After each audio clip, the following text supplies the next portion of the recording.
Hello hello and welcome. तो इस segment में हम समझने की कोशिश करेंगे कि मॉब लिंचिंग होती क्या है और इसके सारे एस्पेक्ट्स हम देखेंगे। तो बेसिकली जो मॉब लिंचिंग है वो आज की डेट में एक पैंडेमिक बन गया है इंडिया के अंदर। आगे देखते हैं क्या है मॉब लिंचिंग। बेसिकली अभी हम अगर रीसेंट केसेस देखें, जैसे कि पालघर में हुआ, महाराष्ट्र के अंदर पालघर के अंदर, वहाँ पर क्या हुआ, एक साधु को लोगों ने पीट पीट के मार दिया और उसकी वीडियो भी रिकॉर्ड हो गई। तो अभी उस पर केस चल रहा है। तो ये रीसेंट डेवलपमेंट है, 15 मोर अरेस्टेड फॉर पालघर लिंचिंग। तो ये सब हमारी सोसाइटी में हो रहा है, इसके पीछे बहुत सारे रीजंस होंगे। तो सबसे पहले हम ये देखते हैं कि मॉब लिंचिंग को मतलब डिफाइन किस तरीके से किया जाता है। तो जो मॉब लिंचिंग है वो डिफाइन किसी भी कानून में अभी इंडिया में नहीं है, लेकिन उसके कुछ एस्पेक्ट्स हैं, कुछ करेक्टरिस्टिक्स हैं, वो हम देखते हैं। तो बेसिकली लिंचिंग जो है वो extra judicial killing by a group, ऐसे बोल सकते हैं। Characterise informal public executions by mob in order to punish an alleged transgressor, punish a convicted। तो बेसिकली इसमें क्या है कि एक भीड़ आती है, वो किसी भी एक इंसान को, किसी भी ह्यूमन को वो मार सकती है या फिर उसको इस तरीके से हर्ट कर सकती है कि उसके जान निकल जाए या फिर अधमरी हालत में हो जाए। आगे देखते हैं। तो हमारे पास मॉब लिंचिंग जो है वो आईपीसी सेक्शन में डिफ़ाइन नहीं है, कि बेसिकली हमारे जो इंडियन पीनल कोड है उसमें मॉब लिंचिंग डिफ़ाइन नहीं है। और जो हमारा एनसीआरबी है, जो basically national crime record bureau, ये डेटा को, क्राइम डेटा को कलेक्ट करता है और पब्लिश करता है। तो बेसिकली इसकी क्या न्यूज़ है, डिस्पाइट डिस्पाइट कलेक्टिंग इट, जो भी मॉब लिंचिंग का डेटा है, NCRP hasn't published 2017 data on lynchings. अभी इसके पीछे क्या रीजंस मतलब हो सकते हैं, ये तो एनसीआरबी ही अच्छे से बताएगा। लेकिन हमारे पास एक अथॉराइज्ड एनसीआरबी डेटा नहीं है लिंचिंग के लिए। तो फिर भी मीडिया रिपोर्ट्स के अकॉर्डिंग हम क्या बोल सकते हैं, बेसिकली अगर हम 2015 से देखें तो बहुत सारे न्यूज़पेपर जो मैंने सर्च करे हैं वो बता रहे हैं कि 100+ जो कि केसेस हैं वो मॉब लिंचिंग के आ चुके हैं, जिसमें कि होता क्या है, एक भीड़ आती है और एक इंसान को मार देती है और फिर उसके ऊपर केस चलते हैं तरह तरह के, बाद में केसेस दर्ज होते हैं और फिर पुलिस इन्वेस्टिगेट करती है। आगे देखते हैं। तो ये हो क्यों रहा है हमारी सोसाइटी में, जो मॉब लिंचिंग है वो हो क्यों रहा है। मतलब बेसिकली जो लॉ एंड ऑर्डर के ऊपर जो फेथ है वो लोगों का कम हो गया है। ठीक है, लॉ एंड ऑर्डर के ऊपर जो फेथ है वो लोगों का कम हो गया है। फेक न्यूज़ बहुत ज़्यादा आ जाती है हमारी सोसाइटी में। ठीक है, काउ विजिलेंटिज्म ये बहुत ज़्यादा बढ़ गया है हमारी सोसाइटी में। अच्छा, बेसिकली जैसे फेसबुक व्हाट्सएप पे ह्यूमर्स हो जाते हैं कि भाई फलान फलान ने ऐसा कुछ क्राइम कर दिया है। अच्छा, तो अभी जो रीसेंट केसेस देखे गए हैं, जैसे पालघर वाला केस था, वो ये था कि वो एक बेसिकली थीव का केस था, कि वो कोई चोर थे जिनको मारा गया। तो लोगों के मन में ये धारणा थी। आजकल एक और केसेस देखा जाए कि जो चाइल्ड अब्डक्शन होते हैं, जिनको बच्चा चोरी करने वाले गैंग मतलब बेसिकली हमारी सोसाइटी में है। तो लोग बाग किसी भी इंसान को ये सोच लेते हैं कि वो बच्चा चोरी करने वाला है और उसको मार देते हैं। भीड़ इस तरीके से काम करती है। तो सुप्रीम कोर्ट के कुछ गाइडलाइंस हैं कि वो ये जो मॉब लिंचिंग है इसको किस तरीके से रोके। तो क्या है गाइडलाइंस, हम एक बार जल्दी से देख लेते हैं।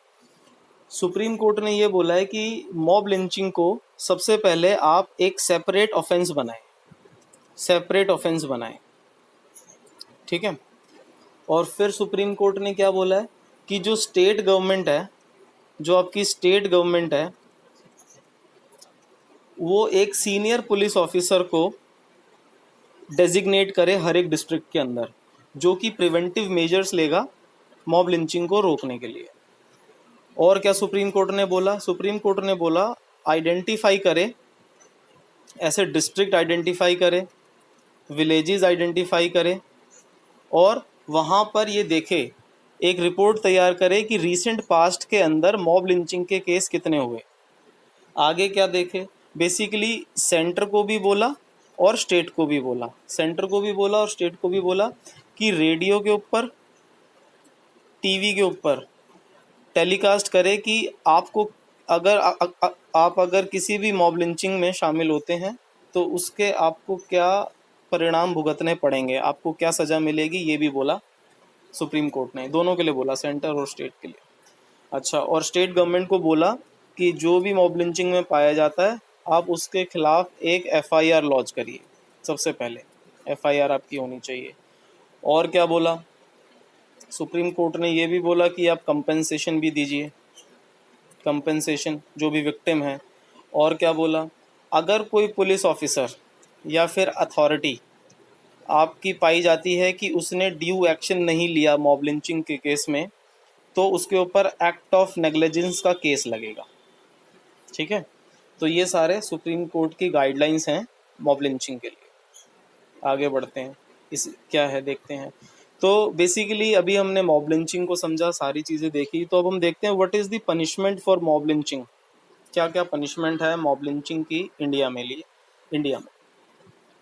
देखते हैं क्या है। तो सबसे पहले जो अगर किसी की मृत्यु हो जाती है, लोगों ने, भीड़ ने मार दिया, तो सबसे पहले उसको आईपीसी का सेक्शन, इंडियन पीनल कोड का 302 लगेगा, मर्डर का। फिर उसके बाद क्या है, आईपीसी सेक्शन 304 लगेगा, IPC section 304, IPC section 307 attempt to murder. और क्या है, आईपीसी सेक्शन 323 323, आईपीसी सेक्शन 325। तो ये इतने सारे लॉज हैं जिससे हम मॉब लिंचिंग को कवर करते हैं इंडिया के अंदर। और क्या है, आईपीसी सेक्शन 34, आईपीसी सेक्शन 141। ये लॉ वाले और अच्छे से समझ पाएंगे, और अगर किसी को ज़्यादा इंटरेस्ट है तो वो ये सेक्शन अच्छे में पढ़ सकता है इस वीडियो को पॉज करके।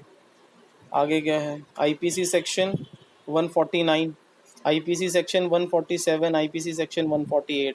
तो इन सारे लॉज के तहत अगर कोई भी मॉब लिंचिंग में पाया जाता है तो उसके ऊपर कार्रवाई की जाएगी।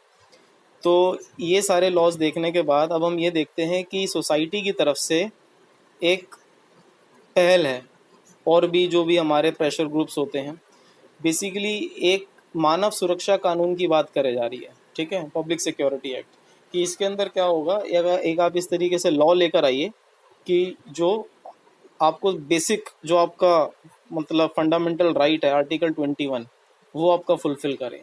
राइट टू लाइफ, आपको जीने का जो अधिकार है, तो वो कौन सुनिश्चित करेगा, वो करेगा मानव सुरक्षा कानून। चलिए, तो इसमें हम ये देखते हैं कि रिसेंटली ये मानव सुरक्षा कानून या फिर इस तरीके के एक्ट अगेंस्ट मॉब लिंचिंग कौन कौन सी गवर्नमेंट लेकर आई है। तो सबसे पहले तो ये काम करा है मणिपुर ने, ये काम करा है। मणिपुर ने ये काम कर दिया था 2018 के अंदर, वो मॉब लिंचिंग के अगेंस्ट एक लॉ लेकर आए थे। फिर ये काम एक राजस्थान ने भी करा, जो कि बहुत बढ़िया बात है, राजस्थान भी बिल लेकर आया 2019 के अंदर। फिर सिमिलर काम वेस्ट बंगाल भी कर रहा है, वेस्ट बंगाल ममता दीदी भी ये काम कर रही हैं।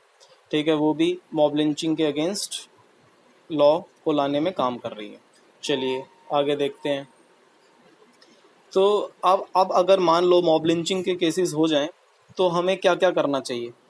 तो सबसे पहले जो मेन मुद्दा है कि जो व्हाट्सएप है, यहाँ पे बहुत सारे मैसेजेस फॉरवर्ड हो जाते हैं। तो व्हाट्सएप ने क्या करा है, WhatsApp to limit forwarding messages in India after mob lynching. आपने देखा होगा, जो मल्टीपल फॉरवर्ड भी होता है व्हाट्सएप उसको रेस्ट्रिक्ट कर देता है, आप एक ही को भेज सकते हो। तो इससे काफ़ी ज़्यादा फ़ायदा मिलेगा।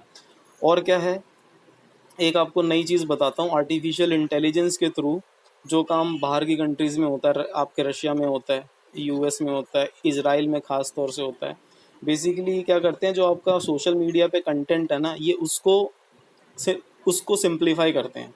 ठीक है, मशीन्स के थ्रू, एल्गोरिथम्स के थ्रू, सॉफ्टवेयर्स के थ्रू।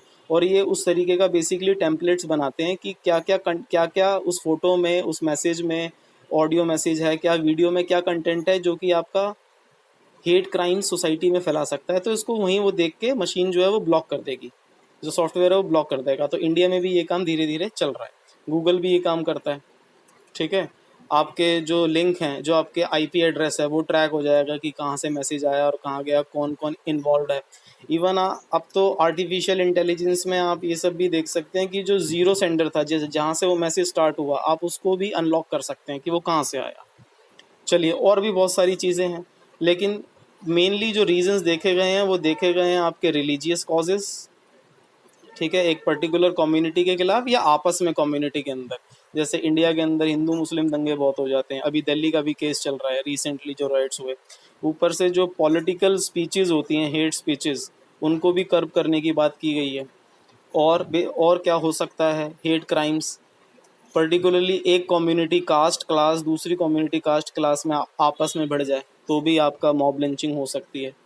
तो इन सबको दूर करना है, जो कि एक बहुत बड़ा चैलेंज है हमारे कंट्री के अंदर। तो बेसिकली अभी जो मैं ऑलरेडी बता चुका हूँ वो है कि कैसे मॉब लिंचिंग को ख़त्म किया जाए। ये सुप्रीम कोर्ट ने भी बताया अपने 11 पॉइंट, जो हम ऑलरेडी पहले डिस्कस कर चुके हैं मोटे मोटे। तो ये था एक छोटा सा वीडियो मॉब लिंचिंग के ऊपर, स्क्रीनशॉट्स के थ्रू, और जितना लिखने की ज़रूरत है वो मैं वीडियो में लिख ही देता हूँ स्क्रीन के ऊपर। तो आपको ये कैसा लगा ज़रूर आप कमेंट में बताइए, और ऐसी वीडियोज़ आती रहेंगी। Thank you very much.